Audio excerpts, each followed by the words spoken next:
Bom, pessoal, então vamos iniciar a nossa aula, então. Vamos fazer a primeira parte, que a gente vai fazer um experimento aí com hidróxido de cálcio, que é essa substância aqui. A gente percebe que não é tão solúvel assim, né? Mas aí tá, ainda a gente consegue ver um aspecto meio leitoso, mas olha só. O que nós vamos fazer? Nós vamos pegar aqui, vamos colocar aqui cerca de 50 ml de água, dessa solução de hidróxido de cálcio aqui no becker. Então, não precisa ser uma medida exata, né? Cerca de 50 ml, é só um aspecto mais qualitativo que nós vamos fazer aqui. Então, aqui tem cerca de 50 ml de hidróxido de cálcio. Então, olha só, pessoal. O hidróxido de cálcio é uma base, né? Quando a gente coloca isso aqui em água, a gente gera Ca2+, e OH-. Não, Ca2+, e 2OH-, né? Então, olha só, substância básica. Eu vou usar agora umas gotinhas de fenolftaleína aqui para a gente verificar o que acontece. Então, a fenolftaleína é um indicador ácido-base. Então, pede para colocar 2 gotinhas aí para ver se acontece alguma coisinha. Eu vou colocar um pouco mais, só para a gente ter um aspecto visual um pouco melhor. Então, o que acontece então? A fenolftaleína é um indicador ácido-base, ou seja, é uma substância que mostra se o meio está ácido ou básico. Quando o meio está ácido, ele fica incolor, do mesmo jeito que ela é, não muda de cor. Mas no meio básico, ela modifica, fica de outra cor. Então, indica aí que nosso meio aqui está um meio básico. Bom, e agora, o que a gente vai fazer? A gente vai pegar um canudinho de refrigerante mesmo, e nós vamos borbulhar essa amostra, vamos ficar soprando aqui. Por isso que o experimento é soprando água de cal. E nós vamos ficar soprando aqui para ver o que acontece. Então percebam o aspecto da nossa solução aqui, guardem o aspecto da nossa solução. O bom de vídeo é isso, que você pode voltar depois e ver se você não conseguiu visualizar e comparar. Então vamos lá.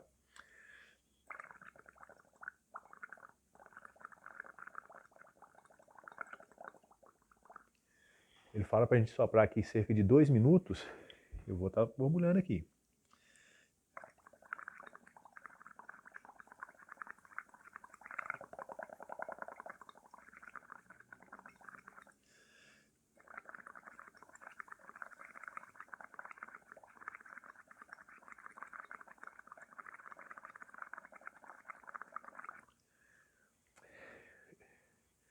Será que já teve alguma alteração? O que vocês acham aí?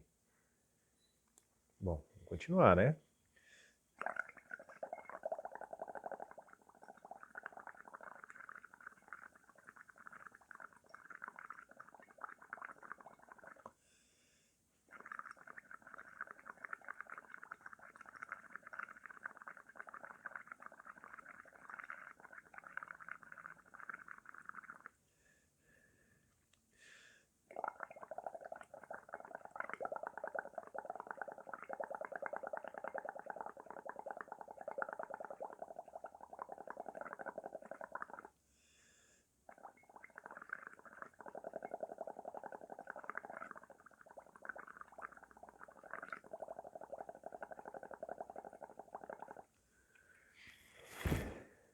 E aí, pessoal? Será que modificou alguma coisa até agora? Vou continuar.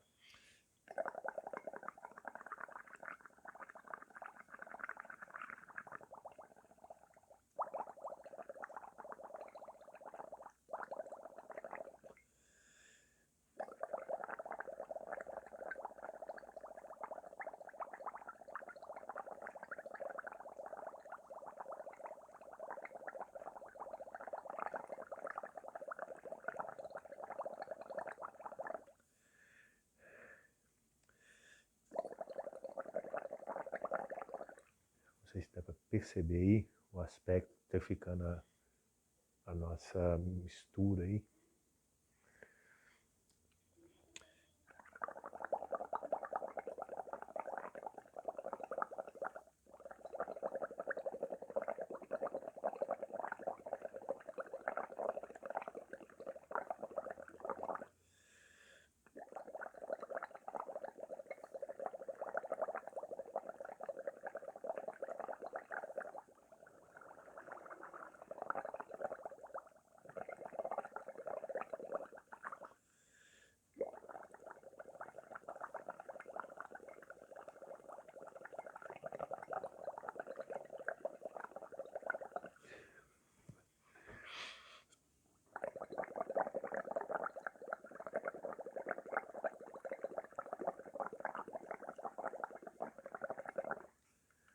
Pronto.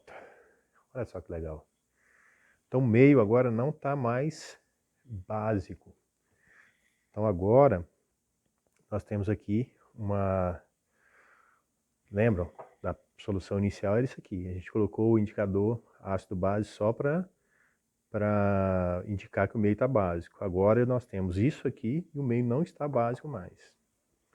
Então essa solução aqui a gente vai trabalhar com ela. Como nós vamos trabalhar com essa solução? Nós vamos agora adicionar a essa solução um pouco de ácido clorídrico. Então nós vamos pegar um pouquinho aqui. Esse ácido clorídrico que a gente está usando aqui é 1:1, já é uma concentração alta aqui de ácido clorídrico. Vou colocar um pouquinho aqui. Eu gostaria que vocês prestassem muita atenção agora no que vai acontecer aqui. Então vou jogar um pouquinho do ácido clorídrico aqui na parede do recipiente. Vocês vão observar o que vai acontecer.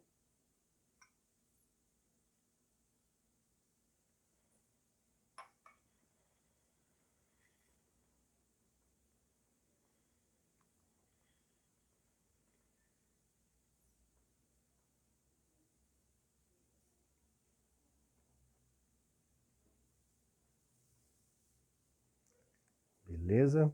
Então nós tínhamos um sistema que era heterogêneo, a gente conseguia identificar as partículas, agora ficou homogêneo. Provavelmente resultado da reação da substância que eu tinha aqui com ácido clorídrico. Isso tem a ver com aquela questão que a gente falou da questão da solubilidade, né? Quando a gente falou das reações químicas, a questão da precipitação, da formação de precipitado ou não formação de precipitado.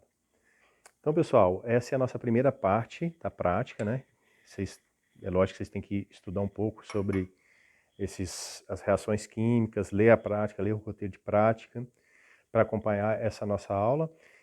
E nessa prática, nós temos aí algumas orientações, né, depois aí de leitura, né, para ser feita aí.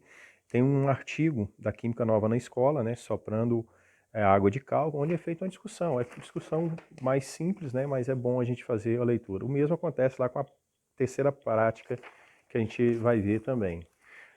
Tá beleza? Então, vamos seguindo em frente aí. Bom, pessoal, então vou para a segunda parte, então. Na segunda parte, ele fala para a gente usar uma mufla e deixar o sulfato de cobre. Esse é o sulfato de cobre, olha que sal lindo, né? Ele fala para a gente deixar numa mufla, né? 30 horas lá, mas só que não teria muito sentido a gente fazer dessa maneira, né? Com essa... Na verdade, são 3 horas lá, já funciona, 30 minutos já funciona ali. A gente vai fazer aqui um aquecimento aqui na chapa, que a gente vai conseguir visualizar algumas vezes o processo de desidratação. Qual a intenção aqui? Esse sulfato de cobre, ele é azul, tem essa coloração azul, porque ele é hidratado. Então, ou seja, eu tenho aqui um número X de moléculas de água de hidratação aqui nesse sulfato de cobre. A intenção nossa é descobrir qual é esse número de moléculas de água. Como a gente vai fazer isso? A gente vai aquecer, a gente mediu a massa desse sulfato de cobre aqui, foi uma massa de 3,22 gramas, então anotem aí, 3,22 gramas de sulfato de cobre hidratado. Nós vamos aquecer ele e ele vai perder essas moléculas de água de hidratação. A gente vai perceber essa perda de moléculas de água de hidratação pela mudança de cor dele, vai mudar de cor. Aí a gente vai ver o quanto ele perdeu de massa. A gente vai medir de novo a massa, eu vou medir a massa, a gente vai verificar qual foi a perda de massa dele. Aí depois dessa perda de massa, vocês vão fazer os cálculos aí, escreva para determinar o número de moléculas de hidratação. Então eu vou colocar ele aqui na chapa, essa aqui é uma chapa de aquecimento, e ele vai ficar aqui assim. E a gente vai, de vez em quando, vai vir aqui verificar o que está acontecendo com esse sistema, né? Não vou ficar gravando aqui todo o período que ele está aqui, não, mas a gente vai vir aqui de vez em quando para ver como é que está, tá beleza? Então observem aí, anotem a massa, 3,22 grama de sulfato de cobre. Bom, pessoal, vocês estão vendo aí que já dá para perceber, né, uma alteração na cor aí do nosso sistema. Então, ou seja, quando você vai aquecendo o seu sulfato de cobre, ele vai ficando aí branquinho, né? Então a gente já tem uma alteração, uma mudança de cor que é perceptível, né? Então vamos aguardar mais um tempinho aí para esse processo continuar. E aí a gente determina a massa desse sulfato de cobre desidratado. Depois que ele ficar todo branquinho aqui, a gente vai determinar a massa dele. Tá beleza? Bom, pessoal, só mais uma observação aí no sulfato de cobre, né? Então percebam que o processo de desidratação do sulfato de cobre está acontecendo. Então a gente já está com ele aí bem mais clarinho, né? Mas ainda não desidratou completamente. A gente vê ainda bastante coisinha azul aí, né? Então vamos aguardar mais um pouco. Bom, pessoal, agora dá para perceber aqui que o nosso sulfato de cobre está praticamente todo desidratado. Ainda pode existir ainda algumas moléculas de água de hidratação aí, mas o aspecto dele é esse aí. Acho que fica um pouco mais clarinho. Vamos deixar esfriar agora e medir a massa. E aí a gente já dá para fazer os cálculos. Certamente vai ter alguns erros, mas a gente vai conversando sobre isso depois. Bom, pessoal, então vamos medir aqui a massa nossa do sulfato de cobre. Esse registro aí que tem na balança é referente à massa do recipiente, né? Então nós vamos colocar aqui e vamos ver a massa que realmente eu tenho de sulfato de cobre. Então tá ali o nosso sulfato de cobre. Então a massa do nosso sulfato de cobre, 2,28 gramas. Então a diferença da massa inicial do sulfato de cobre e dessa massa aqui agora me dá a quantidade de água, né, que foi desidratada no processo, que foi retirada, né, do sulfato de cobre no processo. Só para a gente finalizar agora, pessoal, essa parte agora, vamos reidratar o nosso sulfato de cobre. Deixa eu ver se eu pego uma posição melhor aqui. Então vamos tentar reidratar o sulfato de cobre.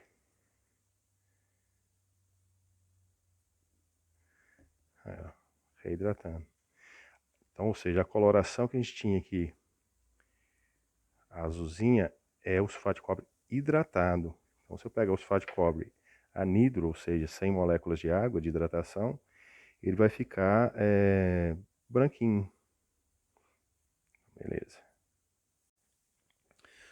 Bom, pessoal, nessa terceira parte agora, o que nós vamos fazer agora é determinar a porcentagem, o teor de oxigênio que existe no ar. Para isso a gente vai usar uma proveta, né? Que vai ser nosso utensílio de medida. Não é um utensílio de medida precisa, então a gente na verdade vai estar estimando aí esse valor, né? Vai estar determinando um valor próximo, né? Então o que ele fala é o seguinte: também a gente vai precisar de uma bucha de bombril, né? Que esse aqui vai ser nosso material que vai reagir com oxigênio.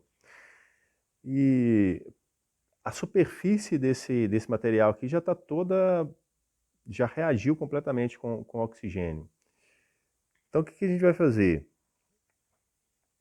A gente vai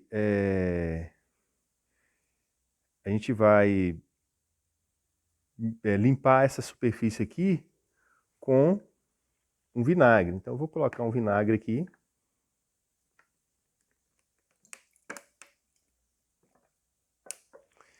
E vou colocar minha buchinha ali e vou limpar a superfície dela. Então eu deixo aqui um tempo aí de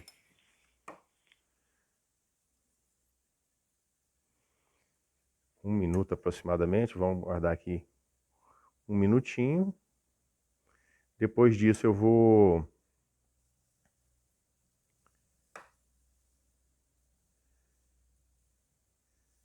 secar essa bucha, né? O máximo que eu conseguir. Então tá aqui. Vou guardar um minutinho aqui para limpeza da superfície dela, né?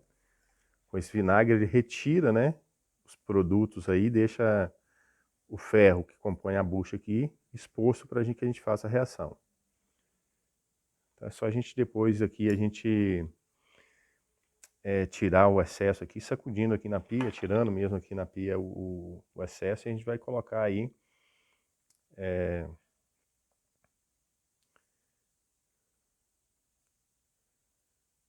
a nossa... Acho que tá bom aqui, já deve ter limpado tudo, né?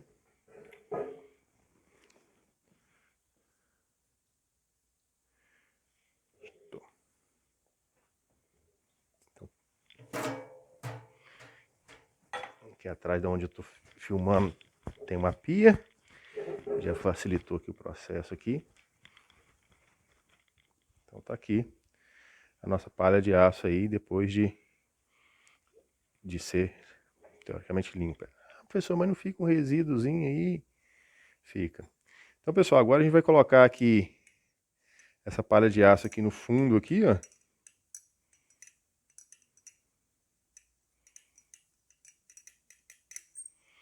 E nós vamos introduzir essa proveta aqui, ó. Deixa eu tirar essa tampa aqui pra gente ver melhor. E a gente vai observar o que acontece aí com o passar do tempo. Bom, não vai dar pra gente ficar gravando aqui esse tempo todo. Vou deixar aí e a gente volta daqui a pouco. Pessoal, não sei se dá para perceber, aqui já dá para perceber o volume da água subindo aqui pela proveta. Tá vendo ali? Tem um menisco sendo formado ali, que não é o fundo do becker. Essa barriguinha ali, que a gente tem um problema da questão da coloração aqui, né? Mas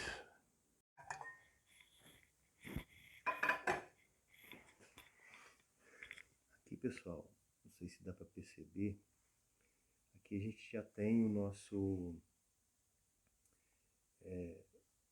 o nível aqui da água, eu já igualei o nível da água e o nível de fora e de dentro aqui da proveta. Então agora já está nivelado aqui. Então a gente pode determinar agora qual é o volume de água que entrou dentro da proveta em referência ao consumo de oxigênio que a gente tinha aí. E a gente consegue determinar a porcentagem de oxigênio que a gente tinha no ar aí. Então, pessoal, o volume aqui tá aí em 23 ml. O volume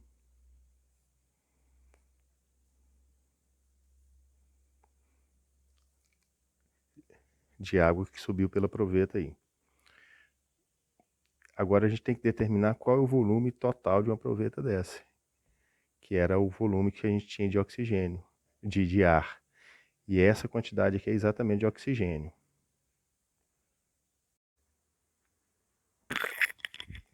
Pessoal, o volume total da proveta vai ser 146 ml. Nós teríamos, eu fiz assim, eu peguei uma proveta, enchi até em cima, transferi o excedente de 100 ml para essa outra proveta. Então o total seria 146 ml. Tá joia?